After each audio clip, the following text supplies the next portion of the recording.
Hello বন্ধুরা, কেমন আছো তোমরা সকলে? তোমাদের সকলকে স্বাগতম অ্যানিমে জনসন্স এক্সপ্লেন চ্যানেলে। আজকের এই ভিডিওতে আমরা এক্সপ্লেন করব ডেথ নোটের এপিসোড 5। এপিসোডের শুরুতে লাইট ইয়াগামি নিশ্চিত হয় যে এবার তার পরবর্তী লক্ষ্য হবে এফবিআই এজেন্ট রেপেনবার্গকে সরানো। আগের এপিসোডে রে এর পরিচয় জানার পর সে এক সপ্তাহ অপেক্ষা করে তার পরিকল্পনাটি কার্যকর করতে। এক সপ্তাহ পর লাইট এবং তার শিনিকামি রিউক একটি ভিড়পূর্ণ আন্ডারগ্রাউন্ড শপিং সেন্টারে প্রবেশ করে। এখানে লাইট ধীরে ধীরে রের কাছে পৌঁছায় এবং নিজেকে কিরা হিসেবে পরিচয় দেয়। তার পরিচয় বিশ্বাসযোগ্য করতে সে পাশের এক অপরাধীকে হত্যা করে। লাইট শীতলভাবে বলে এই ক্রিমিনালের মৃত্যু এখনই ঘটবে এবং ঠিক তখনই সেই ব্যক্তি হার্ট অ্যাটাকে মারা যায়। এই দৃশ্য দেখে রে আতঙ্কিত হয়ে লাইটের কথা মেনে নিতে বাধ্য হয়। লাইট রেকে একটি এনভেলপ দেয় এবং নির্দেশ দেয় যে সে এই এনভেলপের ভেতর নির্দেশনা অনুযায়ী একটি নির্দিষ্ট ট্রেনে উঠে কাজগুলো করবে। রে ভীত এবং বিভ্রান্ত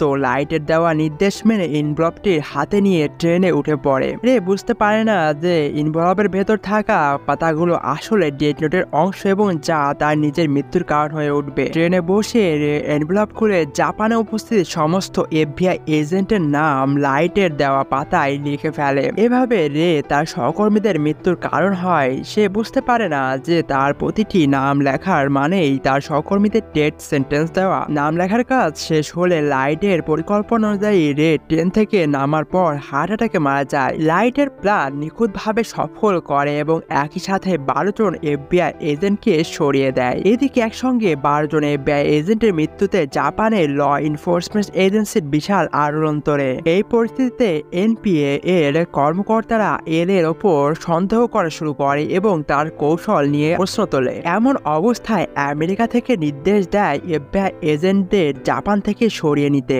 অনেক পুলিশ অফিসার নিজেদের নিরাপত্তার জন্য কিরা কেস থেকে পদত্যাগ করে। অন্যদিকে রের ফিয়ান্সে নেওমি মিশেরা তার মৃত্যুর পর কিরা নিয়ে সন্দিহান হয়ে ওঠে। নেওমি নিজেও একজন প্রাক্তন এফবিআই এজেন্ট এবং তার পূর্ব অভিজ্ঞতা ব্যবহার করে কিরার আসল পরিচয় খুঁজে বের করার চেষ্টা শুরু করে। সে মনে করতে থাকে বাস হাইজ্যাকিং এর ঘটনাকে, যেখানে সে ভাবে হয়তো সেই দিন কিছু গুরুত্বপূর্ণ ক্লু সে মিস করছে। নেওমি দৃঢ় প্রতিজ্ঞা করে যে সে নিজের ইনভেস্টিগেশন চালিয়ে যাবে এবং কিরা এর প্রকৃত পরিচয় বের করবে।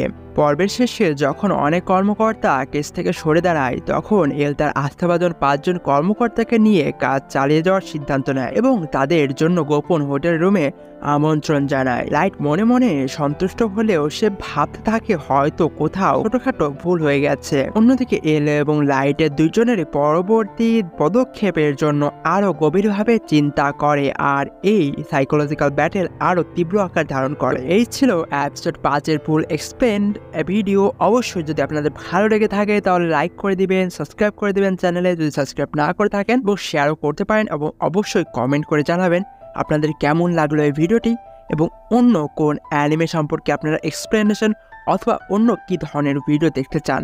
তো thank you so much for watching. Take care, good by.